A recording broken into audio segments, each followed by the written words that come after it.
Moody's piles the pressure on Mario Draghi, the ratings agency lowering its outlook on the EU's AAA rating to negative. Moody's also warning it might downgrade the EU as a whole if it cuts the ratings on paymasters Germany, France, Britain and Holland. The move ratchets up the temperature as the ECB prepares for its crucial policy meeting on Thursday, when more details are expected on its plans to buy up government bonds.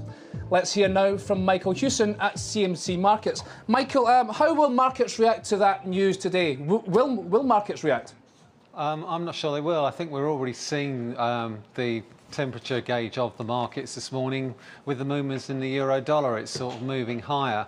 I think largely this move by Moody's is a bookkeeping exercise, essentially just to bring it in line with the negative outlooks for France, Germany, Holland and the UK. It makes no sense to have a ratings agency for the EU on a stable outlook when 45% of the EU budget are on a negative outlook. And I think in line with S&P as well. Yeah. Now, later today, we've got the latest Spanish unemployment numbers. Yesterday, we had Bankia taking €4.5 billion.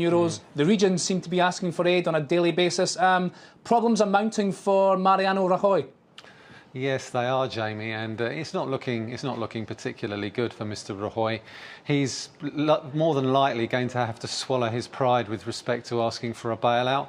But I think what he's waiting for at the moment is some sort of clarity under the terms and conditions of what a bailout may what strings are attached to said bailout. But therein lies the problem for him at the moment, given the fact that his regions are not prepared to be subject to any terms and conditions, whereas obviously Brussels will insist on that. Although having said that, short-term Spanish bond yields are coming down, and we'll talk about that now. I think another front opening up in the battle between Germany and the EU or ECB, this time over banking supervision. Yes, that's right. Mr. Schäuble, the finance minister of Germany, is opposed to ECB oversight of all of the 6,000 banks within the EU, and the ECB itself doesn't really have the resources to manage that sort of task. The real question that really needs to be asked here is what banks does Germany consider to be systemically important? And furthermore, Mr. Draghi yesterday suggested that buying short-term bonds up to a 3-year duration didn't amount to monetary financing. Well, I suspect the Bundesbank may have a different take on that. I think they probably will. Michael, thank you very much. Another world news on Reuters this morning.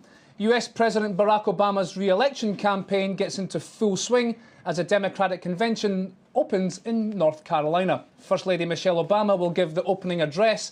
The Democrats will seek to contrast Obama with Republican rival Mitt Romney, presenting the incumbent as best placed to lead the economic recovery. Airline passengers face more disruption as cabin crew at Germany's Lufthansa stage a second day of strike action in Frankfurt and Berlin. Their union is calling the action in a row over pay and conditions as Lufthansa implements a €1.5 billion cost-cutting programme. And a controversial book written by a US Navy SEAL about the raid which killed Osama bin Laden storms to the top of the Amazon bestseller chart. The unauthorised account is outselling the hugely popular erotic series 50 Shades of Grey.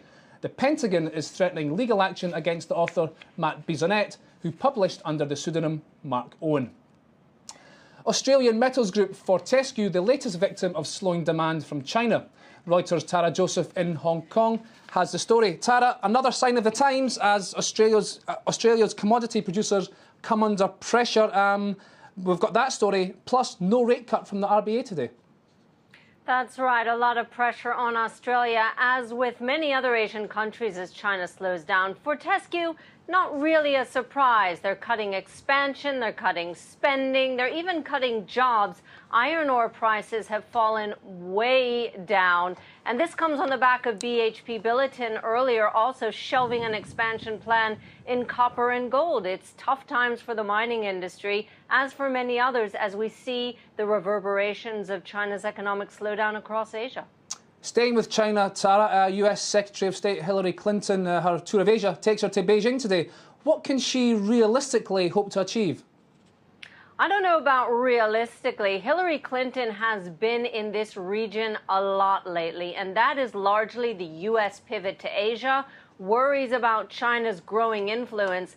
But the big one is disputes in the South China Sea. We've seen nations getting very prickly over particular territories in the South China Sea. Some people worry it could lead to military conflict. Hillary Clinton today calling for a code of conduct amongst Asia nations in the South China Sea. And of course, as she heads to Beijing, there's also the outlook for the change of leadership, which will take place later in China this year. An interesting time for both nations. We've got the U.S. elections, the China leadership change. Everybody's trying to make friends as this all happens. Tara, thank you very much. Well, that's it for now. A golden moment at the Paralympics in our picture of the day.